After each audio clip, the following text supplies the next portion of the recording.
Silence Afenyo Markin now. And this is Solomon Owusu. Solomon Owusu is the guy whose photograph you see here. He's a very vocal member of Asante Kyeremanteng's new party, which metamorphosed from the butterfly all the way to the UP. This is the guy we are talking about. I love him. When he speaks from his heart, not from his stomach.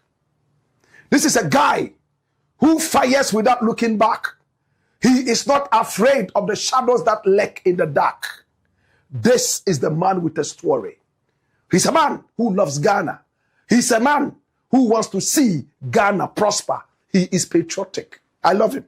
People like that are my friends. He's called Solomon Owusu.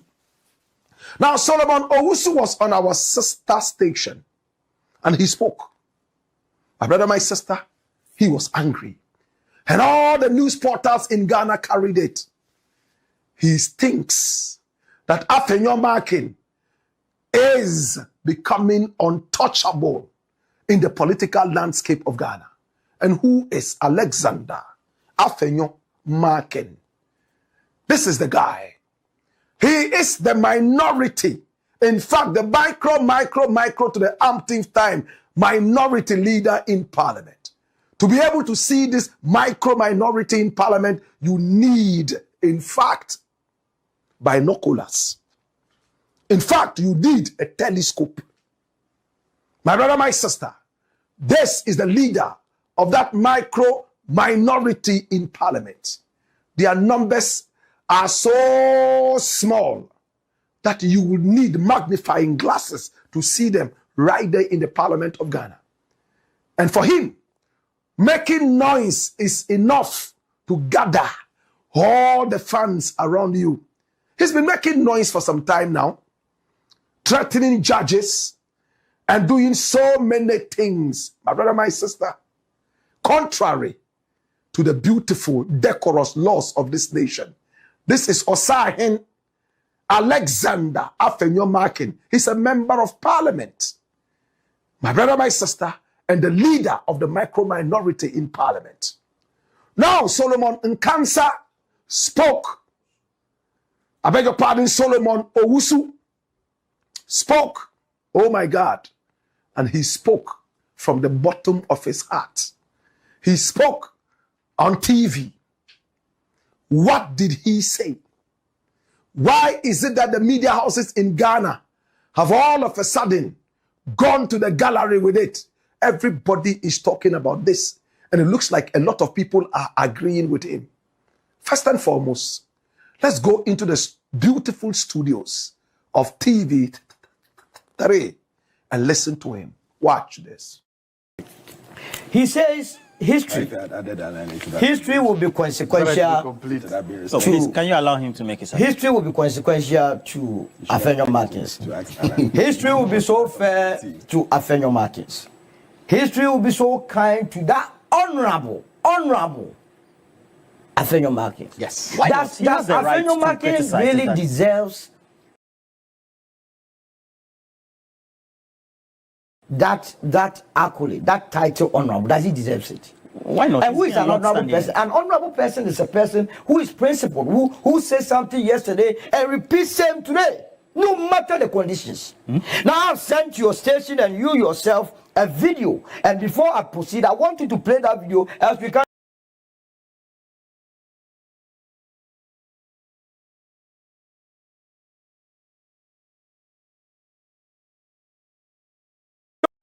So that we tell. Why you have the editorial to send it to all of us?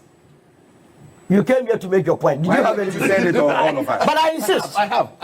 I insist. I want to test. I want to test. What's the video about? The video is about whether or not Afenyo Markin is an honorable person based on his position whether today. He's consistent. Very well. And to be an honorable Which era was the video? This was in 2024. in parliament. What's the point? You want us to play so you compare or what? Compare and then use it to, as it were, checkmate the very argument that you made. What we just exactly, and it's very important. Please do for your viewers and your listeners to see, so that it's not me saying it, and that we will hear from the horse's own mouth. Afenyo, his position. What he said then. Yeah, what he said then, and what his position is today, and whether or not we can call him as an honorable person. It's as simple as that. You know, we are debasing our politics. The very position that Afenyo holds has been held by J.H. Mensah, has been held by Papa Owusu, has been held by Abraham Edu, has been held by Felix Owusu, and has been held by J.H. Mensah. If this was how they were behaving, I'm not sure NPP would have crossed the 18th mark. Oh, you can't say. You He's must, a long-standing member of parliament and long what? A legal practitioner. Long, but by the way, the people of the Futu must take you from this. You know, being a member of parliament goes from doling out handouts. You understand? I just gave you the jolobi. If you are not going to play jolobi, you say it well. You even know it. I just gave you the instance of the jolobi.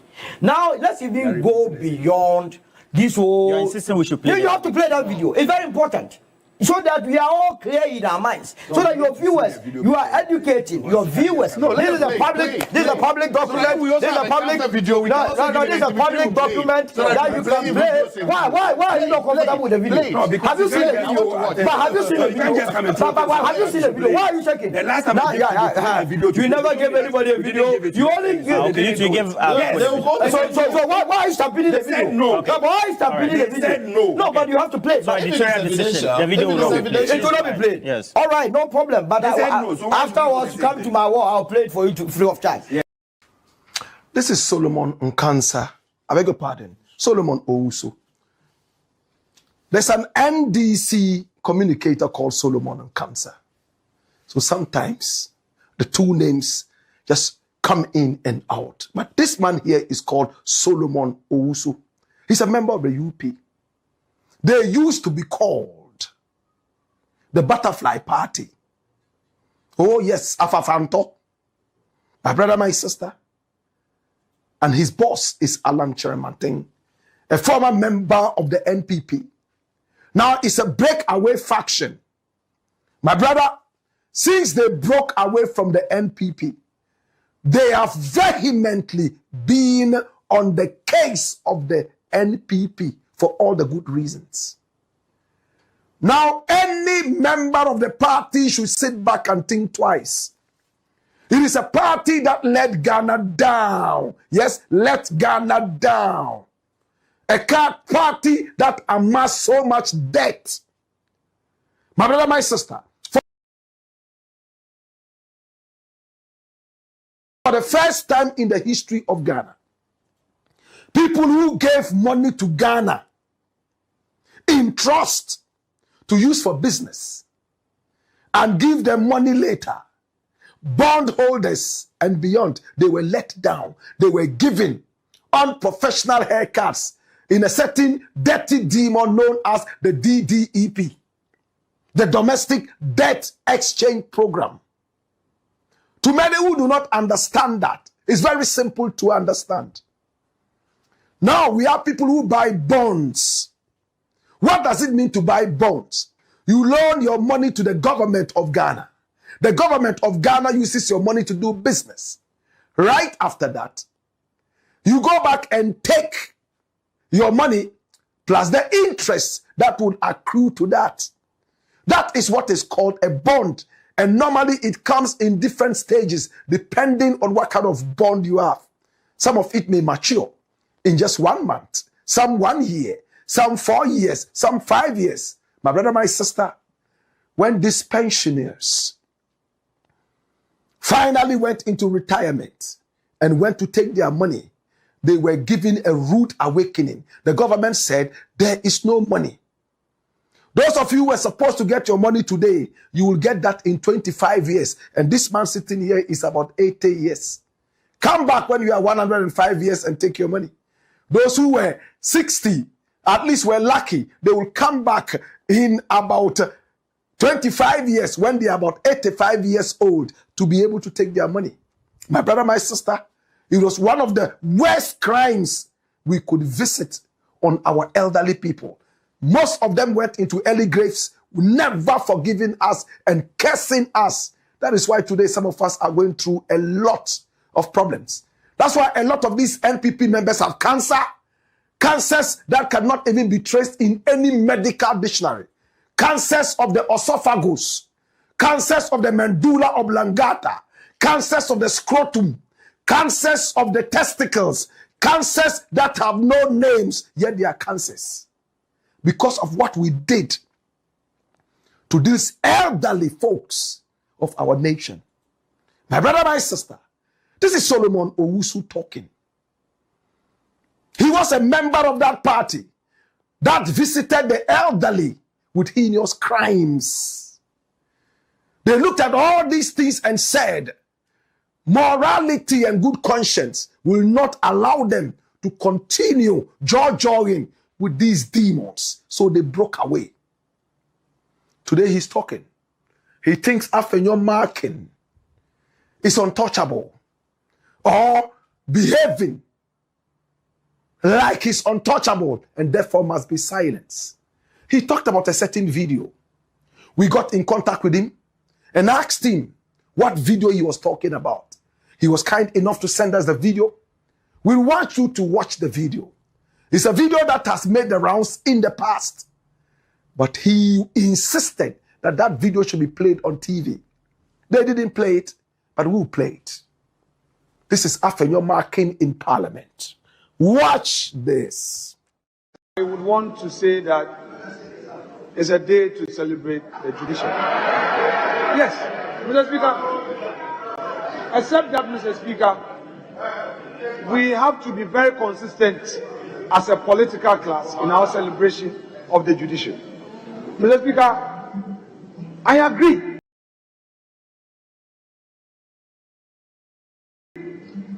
With the position taken by the Honorable Aremeyaw. No executive arm of government can manipulate the judiciary arm of the realm. Mr. Speaker, it must never be said that the judiciary is under the control of the executive. Mr. Speaker, Honorable Aremeyaw is a courtroom practitioner, just as I am. You were a courtroom practitioner. One of the things that we were taught at the bar was to accept the decisions of the court. And when we are not happy, we should go up. And that is how we enrich the law. Let us understand that there are situations where we disagree. And even when we disagree, the language, the approach is essential. Mr. Speaker, an impression is being created that the Supreme Court of Ghana is only there to handle partisan political cases. It is not so. Mr. Speaker, if you disagree with the system, use the system to correct it. It's a matter of constitutional, interpretation, and the court has given it verdict. We should all respect it and move on. Thank you very much. Solomon Owusu made it clear. To qualify to be called an honorable, you must be principled. You must stick to what you say. And if you want to change the goalposts, give us a reason why that is necessary. This is a man with no credibility, a man who doesn't care how people look at him because he's a figment of his own demonic imagination. Can I tell you more? You watch the tape. This was July 2024 when they were in power. He was the majority leader in parliament. Look how plump he was. Now in opposition, he's looking like a thread that has just fallen from Venus. He tells you a lot of stories, and I'll keep that for another day. I don't like this guy. My brother, my sister, and I agree with Solomon Owusu, he's behaving like he's untouchable. And that is a sin in our democracy. It's gone beyond the crime. It's a sin against our ancestors. If a man cannot stick to his words, If a man will be that cowardly and swallow his own vomit, then we are in trouble.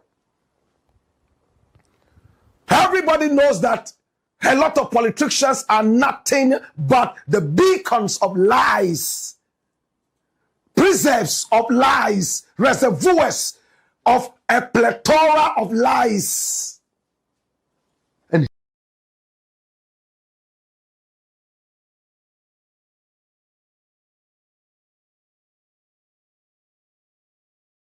one of those. We saw him in July 2024 as marked in that video. Say that under no circumstances should anybody in this country and beyond ever say that the judiciary is controlled by the executive. To those who think these are big terms, we will break it down. Under no circumstances should anybody say the law courts, the judiciary, are controlled by the executive, the president and his people. My brother, my sister, and he insisted that it was something that should never, ever be talked about in this country. And we saw him come out of court and still insisting that the judiciary is very independent of the executive. And where our democracy has reached, there is no way, under no circumstances, the courts can be controlled by the president and his people, the executive controlling the judiciary. This was what he said. All of a sudden, we see him call a certain judge an illiterate of the law. Yet, he knows that it is the biggest insult you could ever mete out to the so-called learned colleagues or the learned people. Lawyers call each other learned colleagues. So if a man calls a lawyer, a judge, a legal practitioner, illiterate of the law, it means he has made nonsense of your career right from the beginning all the way to the end. It's worse than telling a doctor that he does not know the difference between a syringe and a needle. My brother, my sister, he used unprintable words on the judge of Circuit Court 9. After calling him an illiterate, he said he will disrespect him every day. He will give him no respect.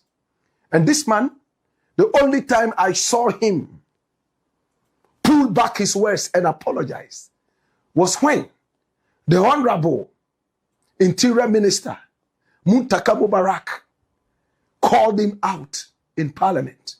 He said, we discussed this back door and we agreed that we'll have a solution to this. Let's work together. Then you bring it out in public a few minutes later and make it look like, what really do you want to achieve? Embarrassingly, he came back and pulled it back. My brother, my sister, this is crazy. Afenyo Markin spoke. And when he spoke, what did he say? The laws of the nation are not working. Right now, the judges are all political judges. Abronye goes ahead to repeat the same things and add his own, that the judge, apart from being an illiterate judge, does not even know his grammar. He's full of grammatical errors. He's a political judge, and that they will soon deal with him. My brother, my sister, I honestly don't know why this guy has not been cited for contempt yet. It looks like in our country, some people are more equal than others, and it's a shame.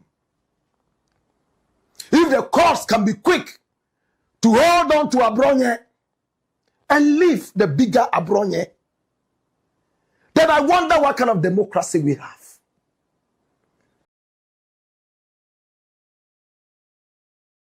Afenyo Markin is truly untouchable. He slapped a policeman on duty 3 times in the full glare of the camera.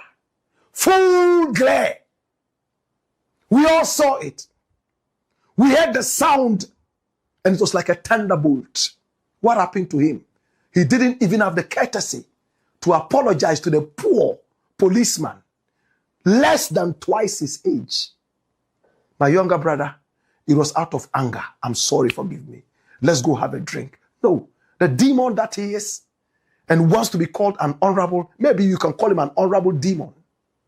My brother, my sister, I am so angry. I don't like this guy. And it's all because he is behaving like he's untouchable. The pomposity with which he is running the office of the majority, I beg your pardon, minority leader is beyond compare. And Solomon Owusu has made it clear. My brother, my sister, it is what it is. There are many other videos I could have played of Afenyo Markin saying things and negating himself later. When they are in power, they speak with a different tongue, the tongue of a chameleon. When they return into opposition, they speak with the tongue of an alligator, a baby alligator. They are never truthful. Yet these are the people we keep returning to parliament as if we don't have better people, people with conscience, people with integrity, people with principle. How can the democracy of Ghana grow with such loose talkers? With such people who believe the more they talk, the more their parties see them as affable. Thanks so much to Solomon Owusu. We appreciate you. We thank you. But for Afenyo Markin, I'm going to try and campaign in the next election so that you'll be kicked out of the parliament by your own people. For the people of Efutu who have chosen this guy and decide to call him an honorable. Thanks for watching. Like and share the video. You can also drop your comment. Please don't forget to subscribe. Click on the bell to turn on the notification.